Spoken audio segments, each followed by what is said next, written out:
Let's see how it's working. We're ready whenever you are.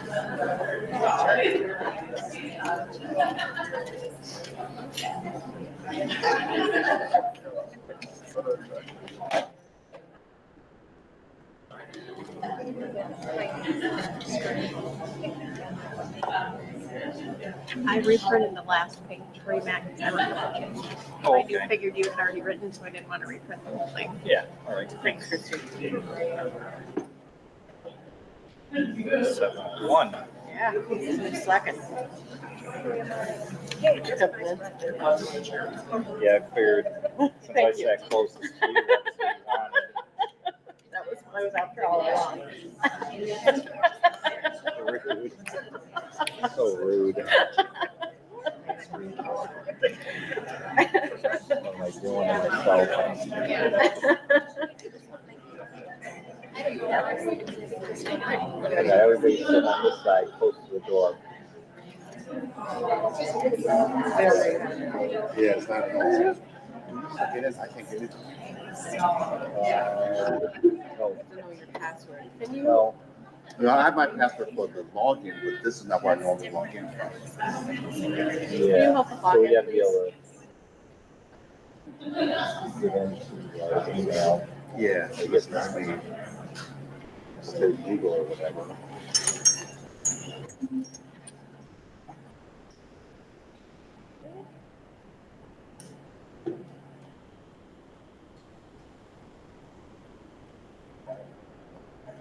Everybody can keep talking. It's okay.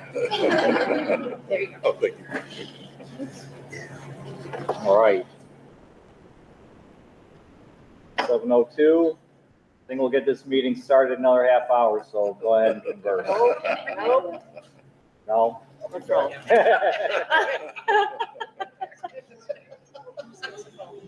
All right. I'll let Roger log in and then we'll go ahead and get this meeting started. Let's go. Good? All right. You ready? Okay, let's call this meeting to order at 7:02. 7:02 it is. Got it. Okay, if everybody could please stand for the Pledge of Allegiance. Flag over here. I pledge allegiance to the flag of the United States of America and to the republic for which it stands, one nation, under God, indivisible, with liberty and justice for all. Okay, roll call, please. Mr. Dabrowski? Here. Mr. Smith? Here. Mrs. O'Grady? Here. Mr. Bongiovanni? Here. Mr. Bryant? Here. And Mr. Galena cannot join this evening. Right.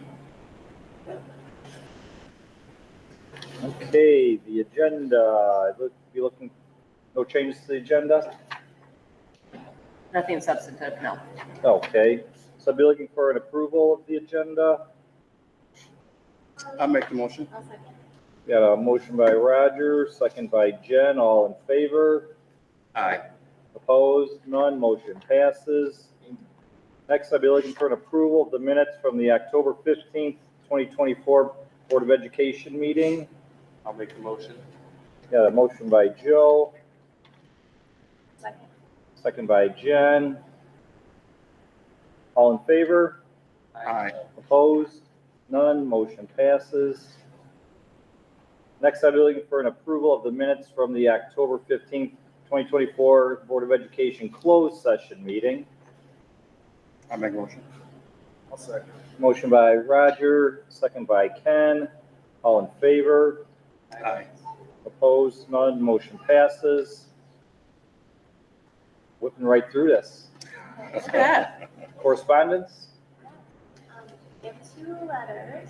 First one is, thank you so much, District 114 family, for such a beautiful plant and the get well wishes. I appreciate it very much. Love to all. Georgette Finkel, food service coordinator. And then Heather, thank you for your generous gift and donation to Save a Pet in Rick's honor.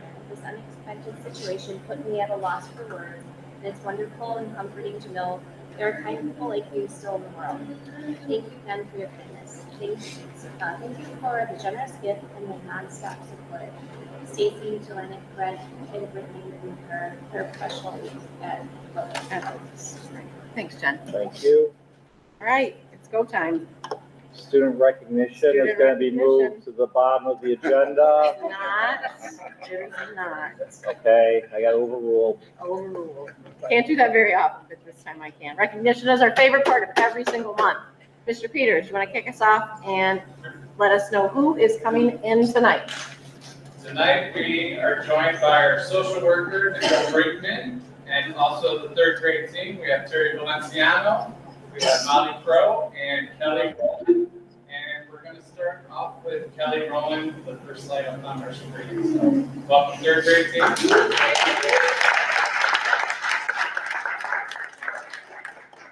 everyone. Thank you for coming tonight. So I'm here to recognize this girl right here. This is Naya. She is an absolutely incredible human being. She's always looking for ways to help her teachers, her classmates, and anyone she interacts with.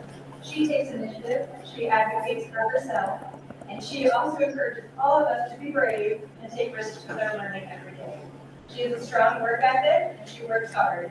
Naya will find a way to put a smile on anyone's face, and her smile will light up an entire room. Her and her family truly have a heart of gold. She will do remarkable things in her future, and we're so lucky to have you here learning at Lotus with us, and I am so grateful to be your teacher.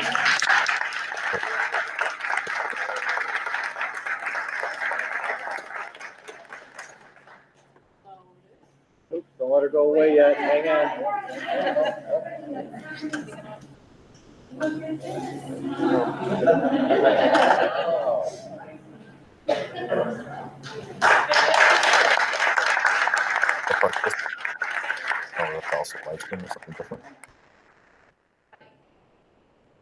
And we'll take a break so you can take more pictures afterwards with teachers or whoever, board presidents, whatever.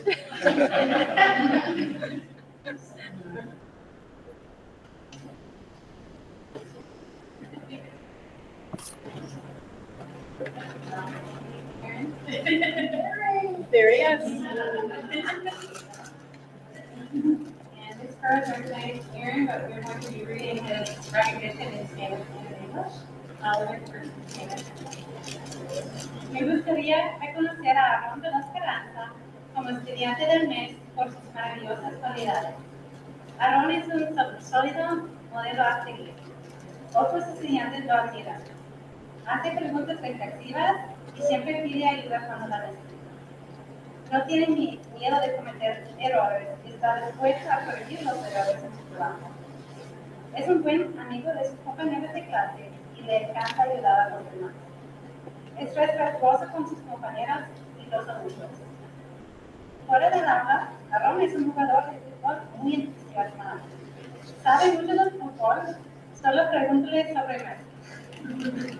Aaron es un gran ejemplo de jugadores All-Star.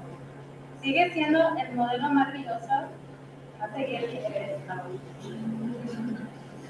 All right, so what she said is, I would like to recognize Aaron for Student of the Month for his many wonderful qualities. Aaron is a strong peer role model.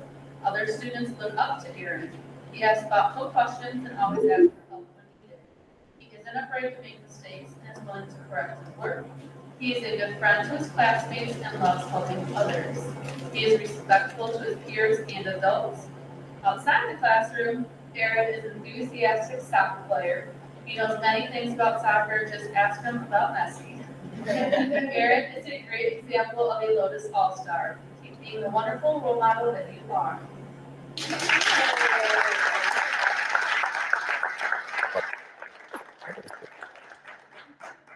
This is dumb. Click on it here. On this? Zoom out. On the pin?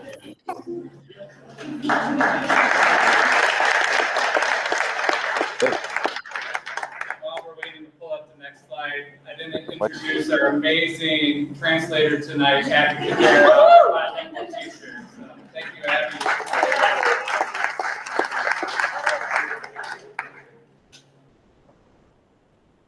I'm going to put him on the spot. I hope I don't make it. Wait, come here. I knew this would be hard for you, and this is hard for me too. I like little people, Grayson, not these big people. Well, this is Grayson, and I'm so proud of how much Grayson, I do this every time, has grown as a student so far in 3rd grade. Grayson, you always show a positive attitude towards learning, and your hard work is evident in everything that you do. Your love for solving challenging math problems, reading with great enthusiasm, or participating in class discussions makes you a positive role model for your classmates.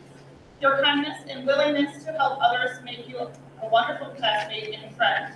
We have given Grayson the nickname of Coach because he's always willing to help others and explain his thinking. Grayson has also mastered most of his multiplication facts in like a week, and no one can match his speed and accuracy. Keep up the fantastic work and continue striving for excellence. You're truly doing an amazing job.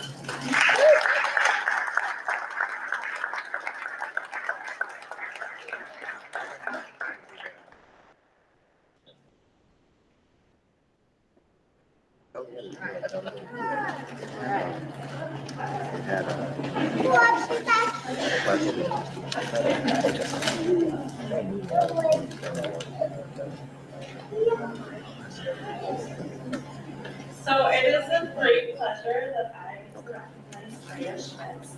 Freya is a kind-hearted student who is considerate of others. She is often the first to volunteer to help and enjoys being a leader. Freya is a great example of how to follow school expectations of other students. She is very creative and loves to find new ways of doing things. Her patience helps her work through challenges and think outside of the box. Freya has made a tremendous amount of growth this year so far. I couldn't be prouder of the student you are becoming, and I look forward to watching your continuous growth. You're truly amazing.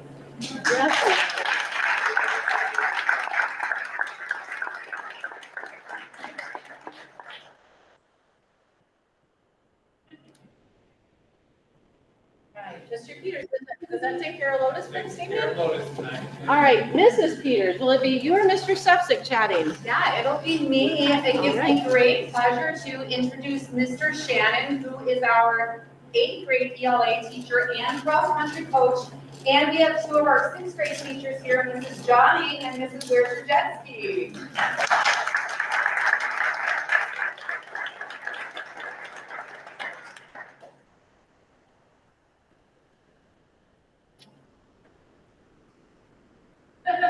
The first student we'd like to recognize in 6th grade is Alexis Nicholson. There she is.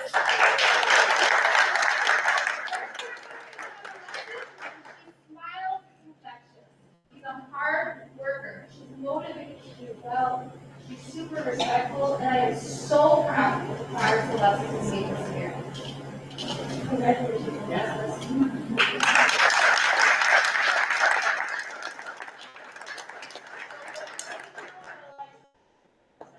It's too late now. On Saturday, Alexis ran her first ever 5K run, right? As part of Girls on the Run. On Monday, so yesterday, was her birthday. She turned, what, 18? And today, she's being recognized by the board for being amazing. I would say it's been a pretty good week for this Alexis. We're so proud.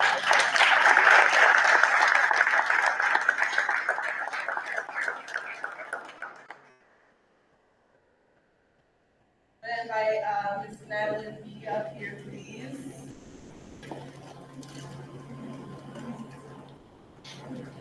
So this lovely individual is actually new to our Stanton family in District 114, and she's fit right in. She's the most respectful young lady I've had in a long time. She helps other students when they don't know where they're at. She's befriended a couple of people, very creative in their apocalypse band. And I just, it's a pleasure to have her all the time. I'm just glad that you got to join us. We should be recognized.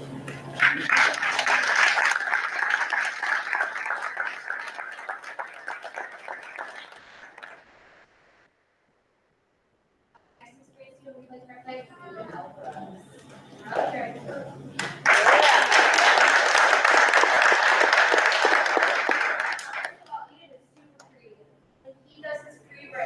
in Mrs. Gordeski's class, he has the most creative stories about, I don't know, hauntings and apocalypse and whatever you could think of, he comes up with. He's a hard worker, he's motivated, he's a great role model for his friends.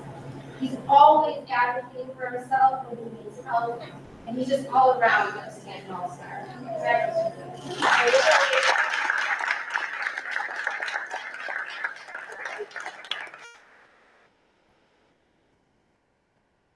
Last but not least, Ms. Lena, will you come up here?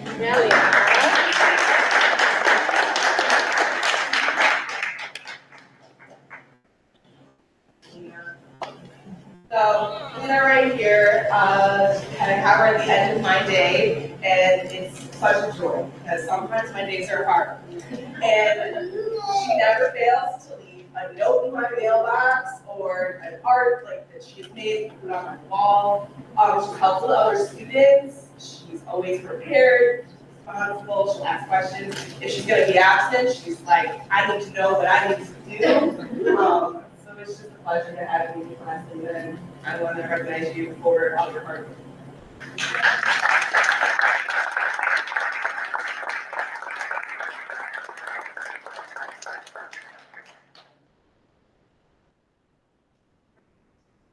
Mr. Shannon.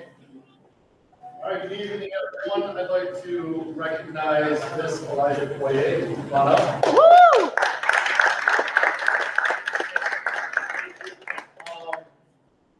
As cross-country coach, it's a rarity to get students down state. So for Elijah to be the first female athlete to qualify for the state finals in 9 years was an amazing feat. Beginning of the year, didn't know where the students were at, so we started off slow, asking them for continuous improvement each and every day, each and every practice, each and every week. Elijah took that and ran with it. She ran with it and became the leader on the team, which was a surprise, a good surprise, because we had a very young team. We had a lot of fifth graders, and they all looked up to her. She and her fellow seventh graders were back and forth for the lead #1 runner all year. She did very well at sectionals, finished 19th, and earned a spot at state, and that was in October. She went down state, which is awesome because this gives her that extra little bit of leadership for next year when we come back and try to get that whole team down state. Fantastic job all year, and congratulations on earning a trip to the state finals and doing very well down there. Very proud of you, and looking forward to track in the spring. No Summer pressure. running. Nice job. Awesome.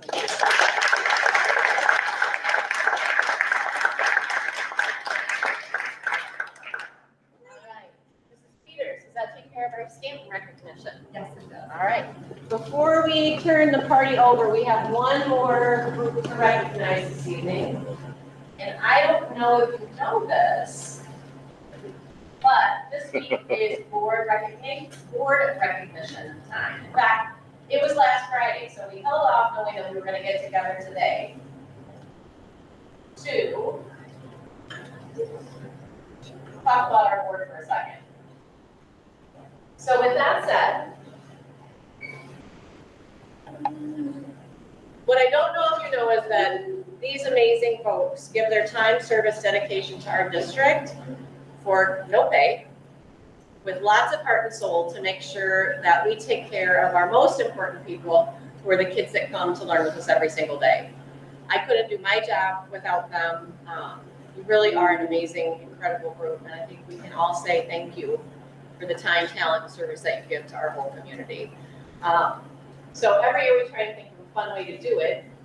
So this year, the board knows, not everybody knows, I have the gift every year of, well, for the last couple of years, getting adopted by a class. And basically, I just storm the room to teachers that will volunteer to let me come in. And every week, I get to come in and be a part of teaching and learning. And so last year I got to do it in kindergarten and in 5th grade. This year, Mrs. Spittler at 2nd grade has welcomed me into her classroom. So I thought I would let our kids say thank you.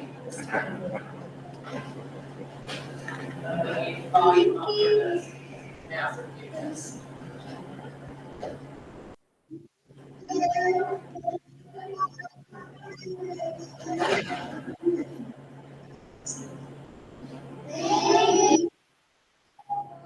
So from second grade, from every grade, and, well, let's hear it again. For real. From all of us, thank you to our Board of Education. You make D114 go round, and as a little treat for you, because everybody else will get treats in just a second, I got you cake pops, because you make our district go round. So with that said, we want to thank everybody for being here for recognition. This is the best part, no offense, this is the best part of every single meeting, to celebrate our kids and the amazing things that they do and the families who share them with us. So there's some treats over on the table. There's an opportunity to take pictures with whoever you want. Let's just enjoy and have some community for a few minutes and celebrate our students. We'll come back together for the meeting in about 10 minutes, but between now and then, please enjoy your time. Thank you for being here and thank you for sharing your kids with us. We are very, very blessed.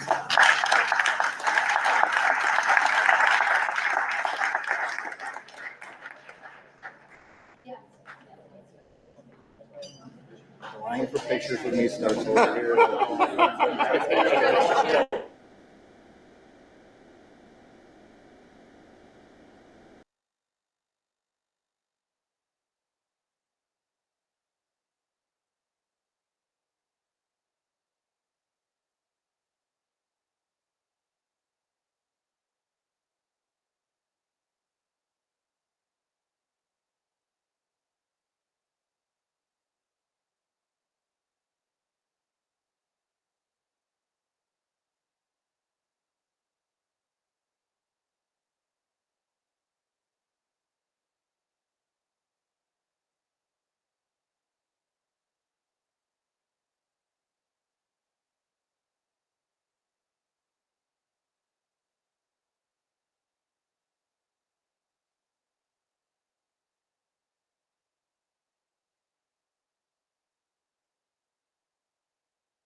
Ready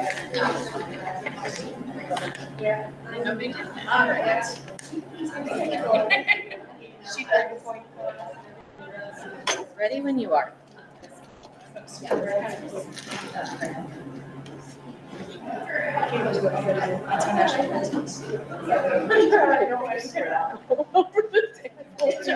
already doing it, I guess, you know. Got extra space. Well, they want you to feel lonely. I was like, well, we got a lot of people over here. Joe's gonna feel a little lonely over there. All right, let's roll. Okay. We are at item number 11, audience comments.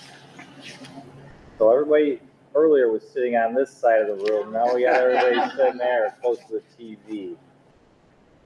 Okay, front row seats. Going once, going twice. Anybody online have a comment?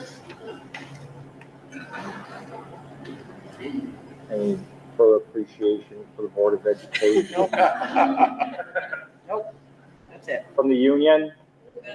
You're doing a great job. Out of order. All right. That was good. Okay, moving on. Because we don't have any more time in the meeting for that, so.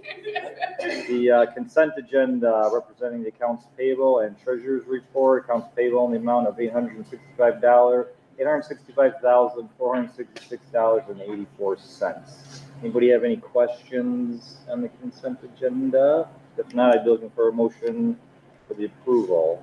I'll make a motion. That motion by Roger, second by Jen. Please poll the board. Mr. Smith? Yes. Mrs. O'Grady? Yes. Mr. Bongiovanni? Yes. Mr. Bryant? Yes. Mr. Grubson? Yes, motion passes. All right. Finance and facilities updates. All right, Facilities Committee met recently to kind of revisit what's been happening and start planning ahead for the future. Ken, is there anything you'd like to say? No, I think we have a plan going forward that works. And it doesn't spend every time we have. Yeah, right. So some things that we talked about, big picture, and we'll have more detailed information for you at the December meeting, was really our target in this last meeting was to revisit the vestibule, state of affairs there, and then set priorities for the allocation of remaining funds. What Mary, Don, Jeff, Matt, and I have put together is kind of the bucket list of all the things we'd like to see done, along with a long-term plan for the predictable pieces, like roofs, like boilers, that kind of thing that we would want to be able to plan for in the long game. What rose to the top in terms of priorities were a lot driven by health, life, safety. So the first being installing upgrades to the Stanton smoke alarms. We've talked about over and over that those are not yet up to code. Happily, we believe we can write those into the next maintenance grant, which just opened. And if you'll remember, that's the matching grant where we pay 50 grand and they give us 50 grand to help offset costs. So it's a match. We're also going to roll into that through the lens of security and safety. A bunch of the big, beautiful windows in the front of Lotus have cracked seals. And so we believe that we can roll those two items together and stay under the $100,000 total, which just feels smart to us. Updates to the Lotus playgrounds, front and back. That front playground is original to the building and really is in need of some TLC. It's far beyond what architects in general would say is useful life. Typically useful life between 10 and 15 years, and we're way above that at this point. So that one, that was a partial project with the village of Right. Fox Lake. Correct. So are we gonna look towards them, towards improving? So we're one gonna of their look parks? toward them and also talk with the PTA to see if that can be a donation clause for the day of service. So obviously the day of service is a single fundraiser for the district, funds everything that the PTA does, but we've talked over time that people are typically more willing to donate if it's going toward an identified cause that's beyond just help fund the PTA. And so we feel like our community, I mean, that is a park that's used all the time. I think that would be a draw for people who can contribute to perhaps give a little bit more and talk with the village. So we're not looking to do that as a sole funded project. But we do want to get some scope and plans to be able to talk about dollar figures and lean in on some folks to see if they can contribute. We also know that concrete and paving is in drastic need at both sites, including some sort of a curb for the back lot at Stanton. If you've driven back there, you know that it just kind of ends, and when it ends, the blacktop chips off. Instead of over and over, we just pave over it and pave over it, and what happens is those chunks come off, and kids at recess Play with have an interesting time with them. So we'd like to look at putting a curb there, and then also ensuring that the site exits at Stanton are ADA accessible. Right now, we have several that are not. So those would be kind of the top priorities, and then next tier targets would be replacing the univents here at Lotus, updating the controls for HVAC, which we talked about. We didn't want to do any of that until the chiller was replaced and everything was working. And then looking at the flat roof with membrane replacement here, again, longer term, and then replacing the tile flooring at Stanton, which is dramatically in need of a facelift. So getting prices on all of those things just to kind of know where we are, but those priorities were that first list that I gave you. Thinking about the vestibule project, we're happy to report that it's nearing completion. We still have some pieces hanging out there, and because of that, we're holding on to about $80,000 in the final payment to make sure those pieces get done. Did I miss anything, Ken, on that? Or Jeff, I know you're on here too. Natalie, you were in the meeting too. So we'll come forward with more specific plans, knowing that we would want to get any bid process going, but we wanted to at least bring forward kind of that update. Okay. All right. Awesome, thank you. Transportation updates, Mayor. Okay, so we have hired one bus driver, we have lost one bus driver. The new hire will be starting December 2nd to start training with us and riding routes. We did have an additional 3 routes added with Chain Lakes for our van. So that's something new this month. That kind of happened quickly, so we could possibly purchase a van. We do have it in the budget, but the problem is we don't have a driver. Right at this point, we have not had anybody apply for that. So, but yeah, so we'll see how that works, if we can find any other ways to work with Gavin and Hollow. At this point, If by some miracle you found a driver, how long would it take to get a van? usually it's a day or two. We just would bring a check to them, and they do all the titling, and we're good to go. So it's much quicker than onboarding a person. Put it that way. Yeah. Any questions? That's kind of where we are. Okay. All right, Mary, you want to talk about the tax levy? Yeah, let's do the approval of the maintenance grant first, if you don't mind. Oh, yeah, sorry, I skipped that. Yeah. Yeah, let's for sure do that. Well, Go ahead. Sorry. that's all right. Hot flash, back off. Melt. Is it hot? It's So, hot. Okay. It's hot in here. It's you really fan cold in the You gym. fan Heather. It's hot. Joe's the newest member, so we have to Oh, he fan. doesn't have a fan. I'm fine. What 52 looks like, aren't you jealous? All right, do the maintenance grant, All Mary. right, so Heather had filled you in what we're going to be doing this year. We have another maintenance grant. The state will give us $50,000. We have to match it by $50,000, and it needs board approval to write for the grant. So that's what we're going to ask for, is the approval to write for this grant, and it comes in real handy. I mean, we were going to be doing the fire alarms out of the Fund 60. However, now we can have $50,000 put towards us. So the other thing that we're going to pop in there, like Heather said, is the seals, repairing those seals on the windows, because the last numbers we received on the fire alarms to upgrade those and bring it to code was $82,000. Well, we've got Johnson Controls coming out tomorrow, actually, to walk the building again and give us updated pricing. So just in case that does not come up to $100,000, which it may not, we have a windows in there as well. And then the ROE, when they came through, they suggested we have 2 strobes put in the server rooms. So we've got to add that in too. So, but that is what the maintenance grant is for this year, and we do need to have you sign off and then Was submit that, it. the state's up to date on paying out that money under that We are. grant? Actually, we generally get it within a couple of months on that type of money. Of us spending the money first? Yeah, so we don't have to spend it. Oh, we get, No, oh, I'm okay. sorry, I didn't mean to say that, but we don't have to spend it first. They just cut us a check Oh, okay. and send it. So I know it's so different than the normal grants. So we're Right. used to spending first and then getting reimbursed. This is not done that way. Okay. We're looking for a motion to approve the maintenance grant application. I'll make a motion.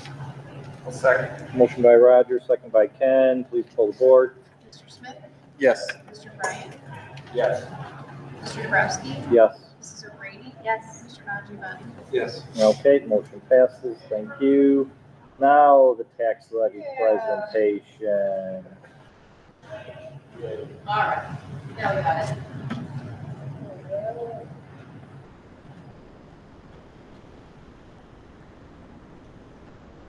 Ready? Okay. All right, so we're going to take our first look at the tax levy this year. And why it's so important. Obviously, the bulk of our revenues come from a tax levy, 68.5%. 18.5% is the state, and then federal is just under 9%. So tax levy is the most important action that the board will take. So when we talk about tax levies, extensions, what the levy is what we're asking for. So when we submit our tax levy to the clerk's office, that's what we're asking for. The extension is actually what we get. So it's not always the same. I can show you in a couple of different slides where we might increase that levy just so we can capture all the dollars. But that's just the key definitions of what we're trying. So the timeline starts tonight. December. Tax levy tonight. It goes on display on our website in the business office until December. And then we come back in December, the board will approve the tax levy, and it will get filed with the county clerk's office by the last Tuesday in December, which is this year is December 31st. It's going to get in before we want to slip through this. At the end of March, we get the numbers from the county clerk's office. Usually in March, beginning of April, right around spring break. We can make any adjustments at that time. And then money starts flowing in at the end of May. So some things we know about the tax levy, some things are estimated, some things we don't. So our property values of the whole district is EAB. It increased this year by just over 15.5%, which is huge. Last year, we had a 12% increase in values. That's an estimated number from the assessor's office. The other thing that's estimated is our new property. Our new property estimated at 1.2 million. The assessor's office has been pretty spot on over the last few years, so we take those numbers and we don't deviate from that too much. The one thing we do know is our consumer price index is 3.4%. That's the amount that we can go above last year's extension. Last year, if you remember, it was 6.5, but we were capped at 5%. And the other thing we know is those levy funds are going to be going to pay for 25-26 budget expenditures. So this is since we have a 15.5% increase in our valuations, as our property increases, our tax rate drops. Last year, as an example, last year, our tax rate was 3.27. This year, our tax rate's gonna come in at 2.9. And that 15% doesn't mean your taxes are going up by 15%, because as that increases your value, your tax rate will drop. Here's a little bit of history of those assessed property values. You can see after COVID, things kind of went crazy, and we've got double digits.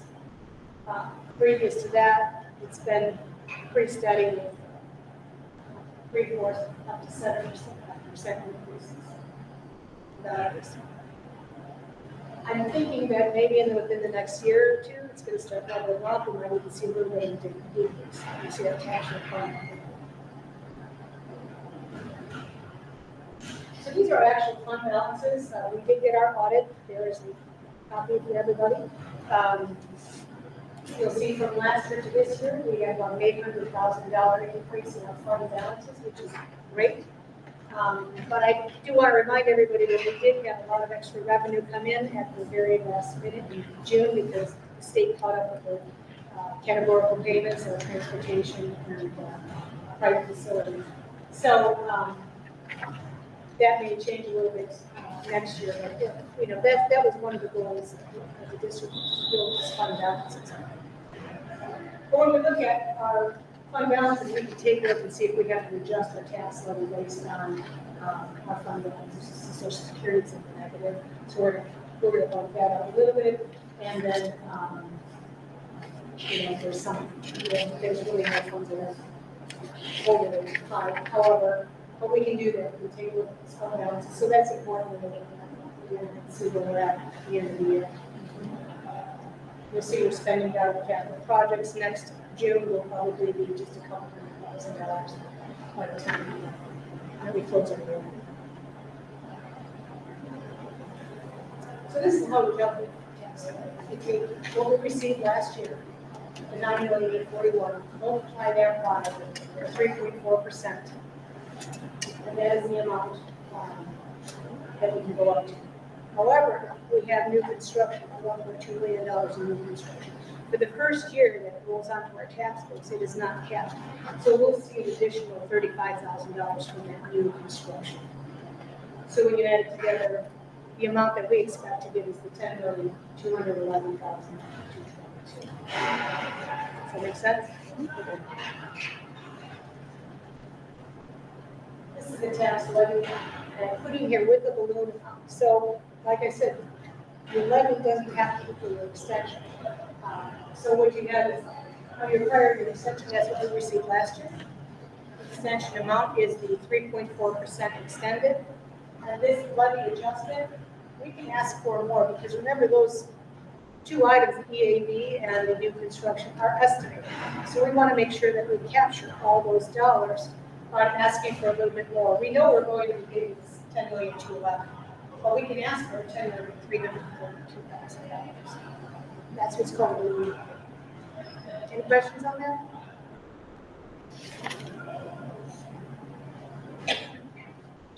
So then, how does this affect the taxpayer in the district?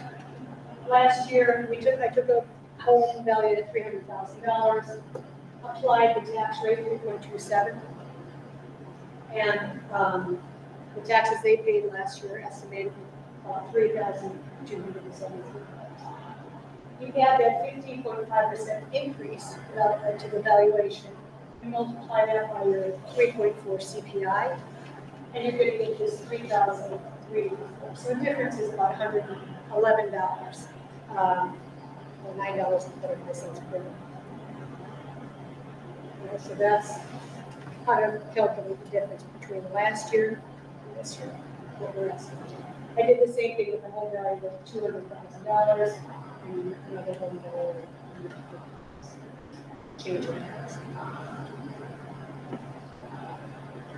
Any questions I can answer?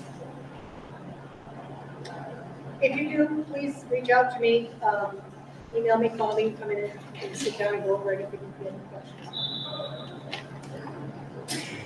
We're not running close to any of our caps, rate caps on any funds, are we? No, we're not. So, we're good with all of our caps. And we're just at 5% overall, our tax levy is at 5%. If we went up to 5.1%, we would have to follow the truth in taxation laws where you have to publish it and hold a public hearing. But we're not asking. So, I mean, we could still have a public hearing if we wish.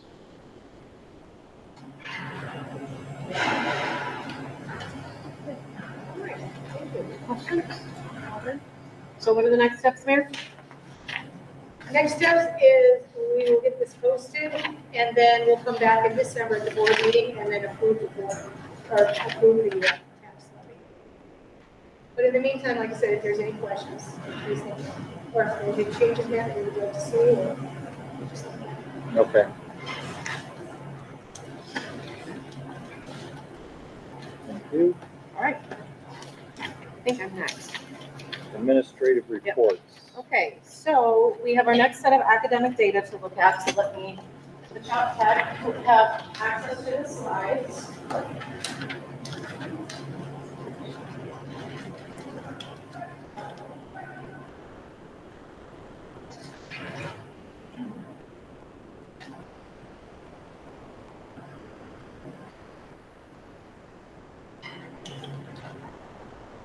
So, if you remember the last meeting, we shared our fall benchmark data with you, talking about math, iReady, just kind of the beginning of the year in the academic lens. In December, we'll talk to you about social emotional learning. That's kind of always been our pattern. We couldn't talk about IAR, the Illinois Assessment of Readiness, in that October meeting because the results weren't official and released until Halloween.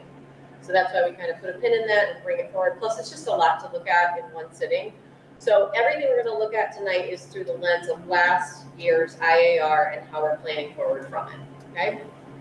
So targets for tonight are to share that data, share the designation information on our state recognition status. We've had a lot of celebrations and we've got very specific strategic action steps to move forward. Like I said, I know you've had a chance to take a look at all this, so there's a ton of data in here. I'm going to hit some of the highlights. And then our two buildings will tell you about their strategic plan goals. So what I shared with you, and you also have linked in the board packet, is the whole summative designation or the school report card for the district, for Lotus, and for Stanton. So I'm going to short form that and assume that for some light reading, you can dig into that 500 pages of information. What I thought it would be interesting to look at, just because we've learned over the course of this last year some things to look at our data differently. So I want to kind of frame tonight's discussion through that, specifically through the lens of this summative rating. So in 22-23, this is information that you saw a year ago. So this was our fall information based on the spring 2023 IAR report. So I give you that just because I think it's helpful to look over time and kind of how are we doing. So if we consider the same report, the same scope of information being presented out, so from 22-23 into 23-24, we find we still have two schools. Mobility didn't really change. We still have two commendable schools, which is awesome. So let's just stop right there. That's fantastic news. In terms of change over time, we lost some ground on the student growth measures. So remember, we're looking at two metrics in IAR. One is proficiency, and one is growth. So proficiency is how many kids met or exceeded standards. Growth is looking at individual kids by category, did they hit the growth targets? So proficiency was one place, growth did a little. Our per student spending went up compared to last year, which is a direct result as to something we're going to talk about later, which are our enrollment projections. You have cost of spending, you divide it by total enrollment of kids. As the enrollment gets smaller, the per pupil goes up. Even when we spent slightly less, because you see in the fund balance, we're in a more fund balanced place. I do want to point out another decrease, but this one is green, because our chronic absenteeism continues to go down. Teacher retention remained the same. So in some of those big indicators, this gives you kind of scope of what's been happening year over year. What I'd like to do then is dig into an absolute celebration, where I think we're all happy to report that we have hit under 20% in our chronic absenteeism. We're at 19%, which means we have made significant growth over time. You can see the changes over time. I think that this is something that we should be really, really proud of. Our kids, our families, our staff, in staying on kids. I know that here at Lotus, they're working hard at K1 and 2 before the kids are even accountable in these metrics, because remember, all of these metrics reflect 3rd through 4th grade, through 8th grade. But already building habits to kids to make sure that they're in school. And so to see the growth over time, look at 2022 to now. That's a massive improvement in kids just being in school. When kids are in school, we have a lot more time and a lot more chance to help them learn all the things. If they're not with us, it makes it really difficult to do so. So I'm thrilled to say that we now check off making what the state would deem significant improvement, and now we roll toward hitting that target of under 13% of students being chronic absentee. And I feel confident we'll be able to do that because of the efforts that are going into the system. So let's look at Lotus for just a second. The schoolhouse view kind of shows you how everything plays out, but we wanted to better understand what this meant. So commendable status is awesome. That's obviously what we're at least going for. But we wanted to dig in. So we did a bunch of learning, and actually Lake Villa invited all the consortium schools to come together to learn with an expert about the summative designations and how to really dig into that data. So we're going to share some of that with you, but it'll become crystal clear when we're talking about kind of the celebrations, the opportunities for growth, and then the strategic plans. So you can see Lotus's summative designation over time. What's interesting to know is that this status is cooked out of a score of a total of 100. There's a whole bunch of categories that cook together to figure out what gets what value, but we can see this is the trend data. We don't have data from before 2022 because, as I think I've shared with you, the rules change a lot in this game, which is why we're trying to understand down in the weeds how it's played, and I think we're a lot better at that right now. So commendable has been Lotus's status over time. Some celebrations, and I know you've had access to this, is that and you saw in the last reading, summative score increased from 60 to 71 out of 100 points possible. Math growth went up. So we Lotus earned 20 points out of a pass of 26.79. So there was growth, and we have room still to grow. As we talked about, chronic absenteeism is trending downward. Slight increase in ELA growth, and we have a new accountability group, which means 40 or more in a group, in a building. Our Hispanic Latino accountability group got 100 points of available target room for that student group. So that is amazing to look at and see. In terms of opportunities, knowing that math grew, we want to see that same happening in ELA. Obviously, we want to keep working on our chronic absenteeism. We're happy with where it's trending, but we want to continue to get lower. We want to make sure that our student group of Hispanic Latino students keeps that level of achievement. We've told you over time that we're looking at a new math resource that's being piloted right now at 3 and 4. Those are our accountability groups. We'll have some mid-year feedback for you. I think the most important piece we'll see from that would obviously be our math data when we look at it fall to winter, but also qualitative reports from our 3rd and 4th grade teachers just to report on how it's going from their perspective. I know it's been a heavy lift. And we're excited to learn more about how to motivate under-engaged readers, because we know the only way you get better at reading is reading. So how can we help students be even more engaged? So you'll learn more about that. Natalie, did I miss anything? Alan, did I miss any key points from you guys? Okay, from the Stanton perspective, again, happy to share commendable rating for them. If you remember, not so long ago, Stanton landed on that targeted list and got off it in a year, which is typically unheard of. Typically, that is a 3-year gift that you get to keep. And because of the efforts by the Stanton staff, we were off in 1. So I think that's something to notice and be thrilled about. In terms of celebrations, again, improved student attendance. Our EL student group, so students learning English as their second language, nearly doubled in their math growth, going from 7.65 possible points out of 26.79 possible up to 14.6. So we've got room to grow, but that is huge growth in that student group. That same student group nearly doubled in ELA proficiency, so this is math growth. The other is how do we do meets or exceeds in proficiency. Again, doubled in time, still has room to grow. Our ELA proficiency earned 6.1 out of 7.5 target points, and math proficiency made growth to closer to those targets. In terms of opportunities, as we've said, efforts related to attendance, we are right now looking at math resources because we feel pretty strongly that it's time to look past ready math. We just haven't seen the scale of returns that we would want in terms of achievement or growth, so we're in the process of that. And then while proficiency is getting closer, the growth metrics for kids kind of across all groups remains an area where we still want to make sure we're focusing. We have some strategies for that. So if we look at math in the big picture, there are 5 levels on IAR, so I'm going to give you the big picture data. We're not going to cull it down to grade levels. Obviously, if there's any information you want, we can give it to you. Meets and exceeds is defined as level 4 and level 5. You can see how students did overall.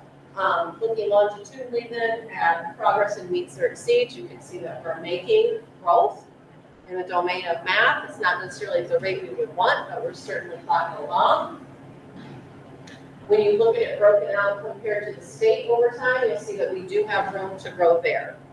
So top bars show our district, bottom bars show state. There is a gap in terms of our meets or exceeds compared to the state at this point.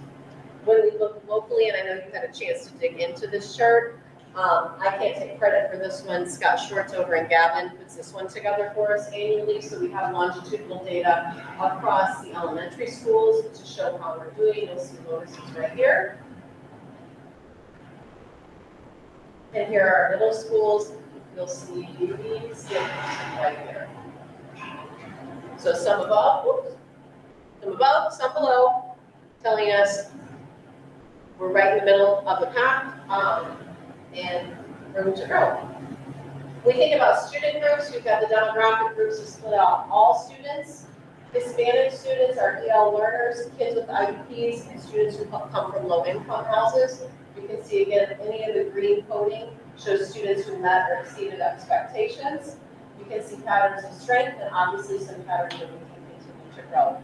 Things like so from the original slides I showed you, our students who are second language learners are making progress, right? We can see, that's why we wanted to pull down to the data, to see how exactly are our kids doing, because if you look at it like this, it doesn't necessarily tell you everything, but to look at those different, how are they doing math proficiency compared to math growth. And we have all those different metrics to look at, which we didn't necessarily have before. In terms of ELA, same setup, you can see our results here, over time here.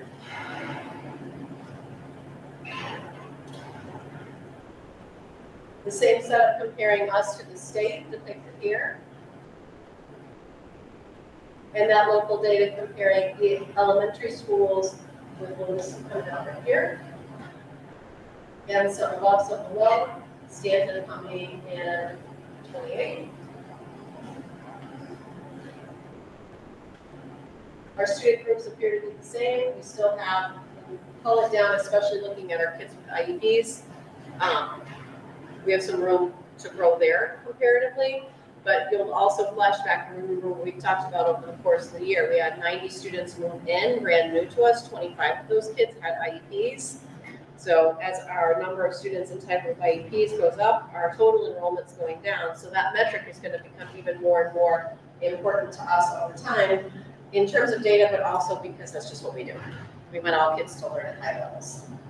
So what lies ahead? What are we going to do about all these facts and information? Lotus, I'll turn it over to you, Matt and Natalie.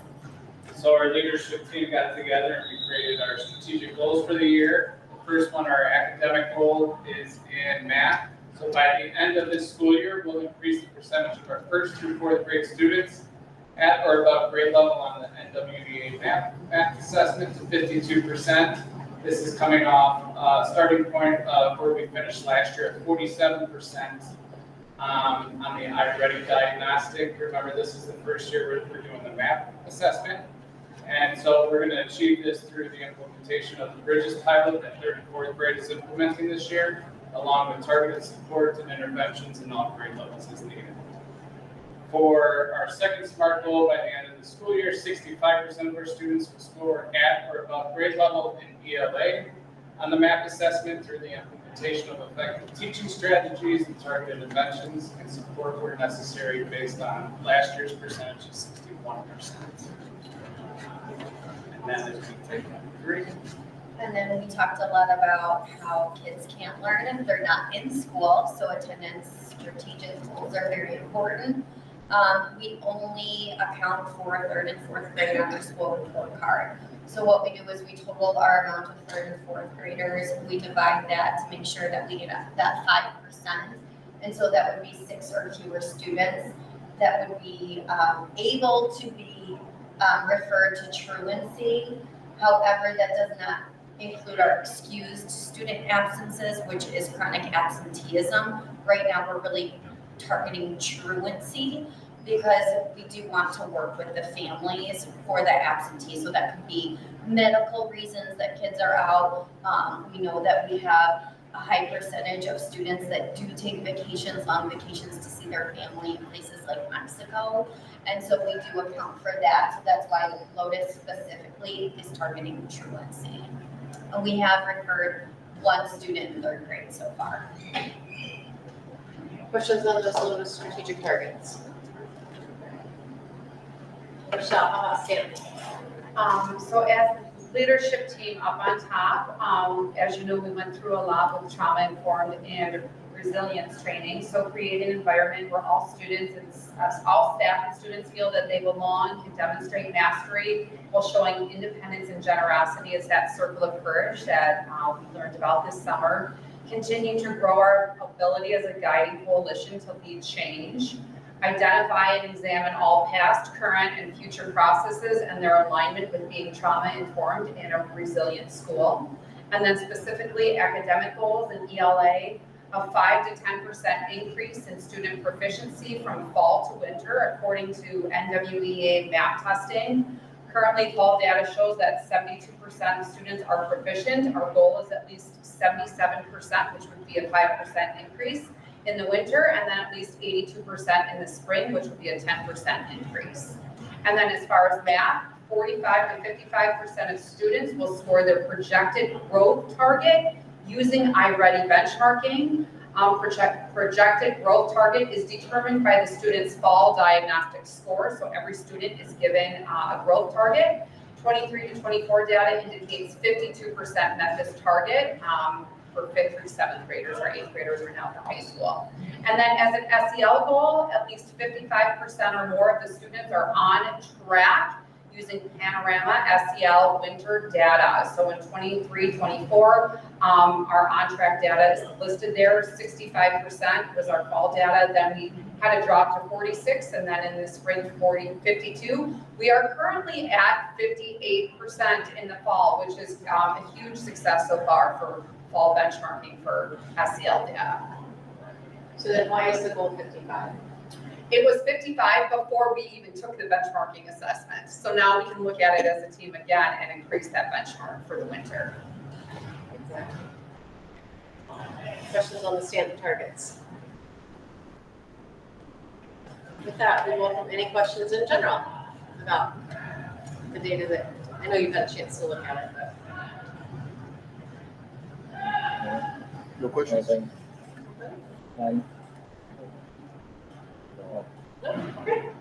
Thank you. Thanks, guys, very much.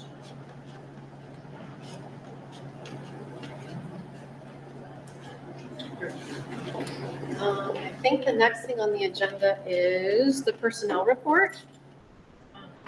Yes. You have, for consideration, we have 3 hires and a resignation, and then State of the Union is listed there. I am pleased to welcome back Melissa McCart. She was a special education teacher here in the past. She's coming back to us half-time right now for special ed, and we are elated to have her back working with us and trying to convince her that full-time would really be the best decision, but we'll see if we can get there. With that, I would ask for the board's approval of the personnel report. I'll make a motion. Second. Motion by Roger, second by Joe. Please poll the board. Mr. Smith? Yes. Mr. Roger Munn? Yes. Mr. Bryant? Yes. Mr. Dombrowski? Yes. Mrs. O'Brien? Okay, motion passes. Thank you. Again, some light reading for you. If the school report cards weren't enough, you have the enrollment projections report that I thought gave great narrative. This is our second time using this firm for the enrollment report. I'm going to direct everybody just to take a peek at the conclusions page, which is on page 22 of that document, and it's 448 of your packet. But just for the good of the group, I'll hit some high points with you that based on the findings of this, overall pre-K enrollment is projected to range from 526 to 547 in 5 years. So 5 years out, which is a decline of about 10 to 13% over current enrollment. Most of the decline is projected to occur here at Lotus. Pre-K through 4th projected to decrease to a range of 282 to 305, which is a 13 to 20% decrease through that 5 years. Over at Stanton, there's less of a hit in the short game, with about a 4 to 6% projected decrease in enrollment. I thought it was interesting to look at the findings at the very end. Enrollment is being impacted by declining number of births in the area. While there's always year-to-year variation, the long-range pattern points to fewer births going forward. In addition, the number of households with children fell substantially during the 2010s, which is also reducing enrollment. So last time their findings were quite accurate, so I would have a lot of reason to have faith in these tentative projections on enrollment over the next 5 years. Did anyone have any questions after looking through? There's every kind of way to look at this data. I thought they did an extraordinary job. So thank you, Mary, for finding the firm. Do they look at, I didn't get a chance to look at this report. Do they look at rental properties and those demographics of, are more, a new renter moves in, or more likely going to have kids or not have kids? I know we have pretty high rental in our area. They use census data. Let me dig in and get that information for you. My gut answer is yes, it's included, but I want to be able to make sure I can state that accurately. I'll get back to you on that.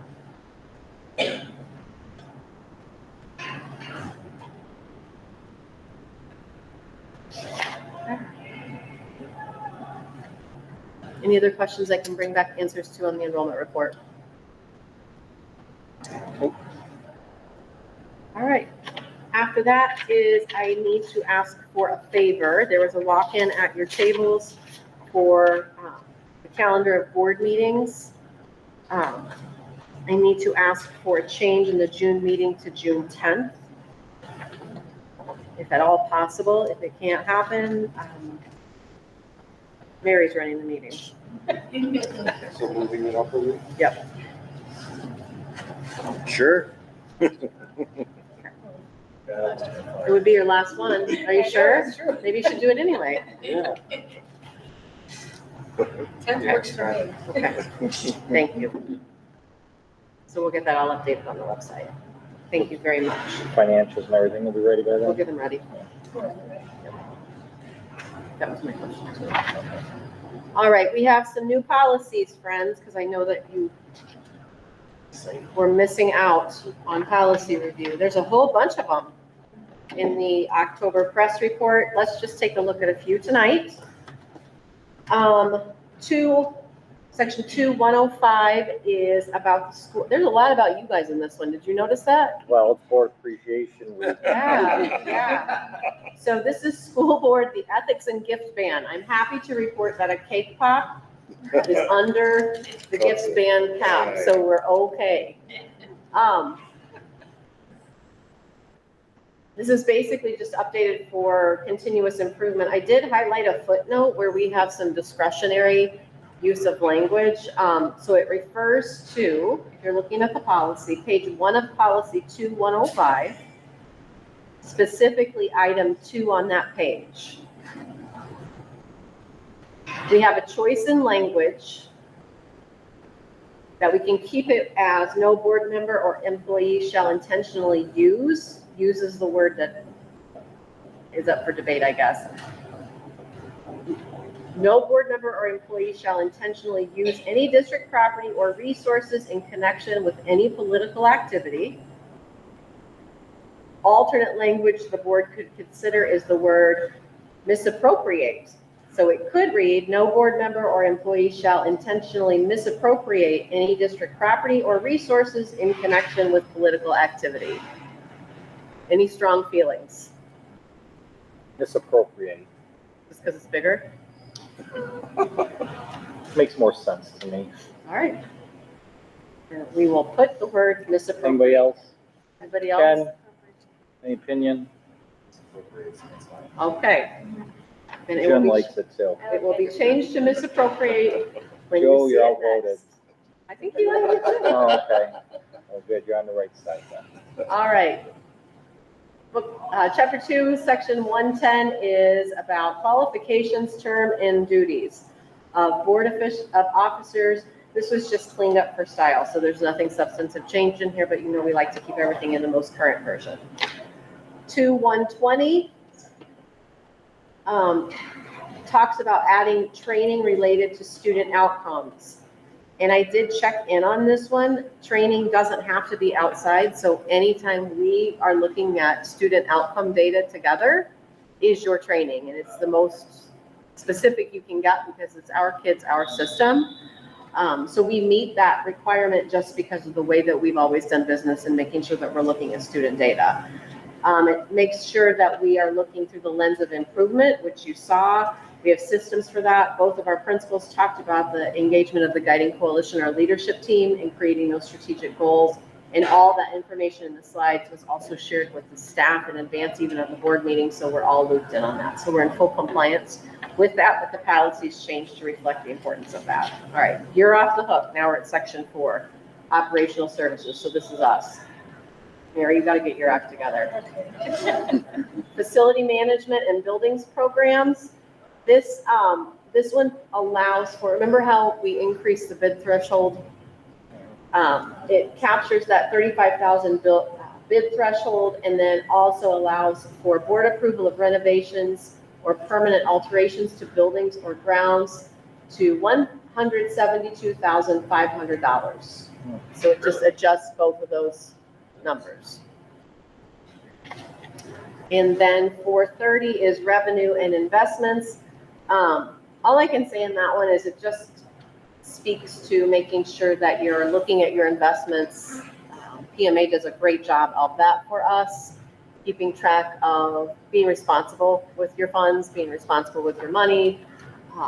I think there have been a couple instances specifically downstate where that became an issue to the level that now they've amended policy around it. So there's nothing in this that's super applicable to us, but it just kind of cleans it up. And then the last piece of this is 460, which apparently they had missed in this policy, that increase on the $35,000 bid limit. So they needed to go back and clean that one up too. Okay? All right, so we'll get those cleaned up and ready for second read in December. Discussion items, any agenda preview items, requested items. December will bring you our social emotional learning data. Anything else you'd like to see? As a board appreciation, I like It's just that month. Put on the Just this agenda, 10% increase in our weight, in our commissions or our pay. I can do that. Okay. 10% on 0 is a very achievable number for us. But the 10% looks good on paper. You wanna, I can make a little sticker for you. All right. FOIA request, Christy? Just that same one we get, I think, every couple months, the asking for our purchasing records. We uploaded it. Thanks for taking care of that one. The joint annual conference is this weekend. If you're attending, you have a red folder with all the information you could possibly need, but take a look through it if you have any questions at all. please let Christy or me know. I look forward to seeing you all down there. Please remember that another thing that happens at the December meeting is you report out on what you learned. So, yeah. Be ready. December 5th is the Florence Fisher turkey lunch. Who's coming? Ken is coming. That means he's cutting. He's cooking turkey. Who else? He's a turkey cutter. December 5th. Who's Florence Fisher? You can answer this long timer. Florence Fisher was a very active senior citizen for a lot of the senior different activities that were held in town. And this was one of her bigger events, and so they named this after her. I think over on Atwater Parkway, I think it's also Florence Fisher Way. On top of that, street sign maybe. There's line dancing. No. There is karaoke. Karaoke.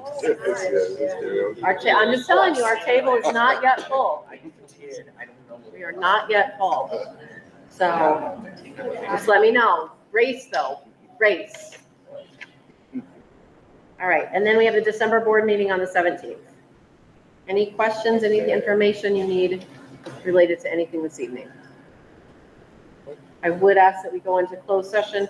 For my part, we have a couple employee issues to talk about, and I think you need closed session as well, correct? Yes. For the purpose of?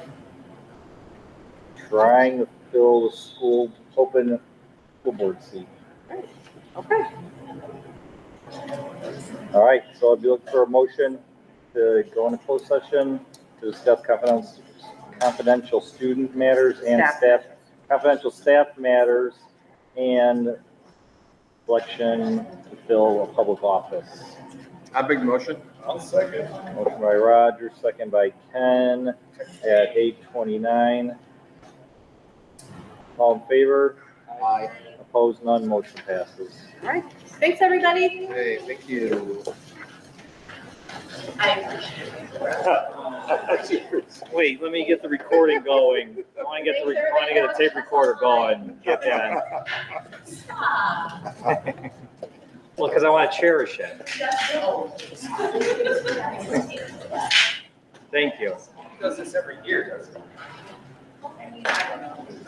Oh, Mary, one quick thing I saw when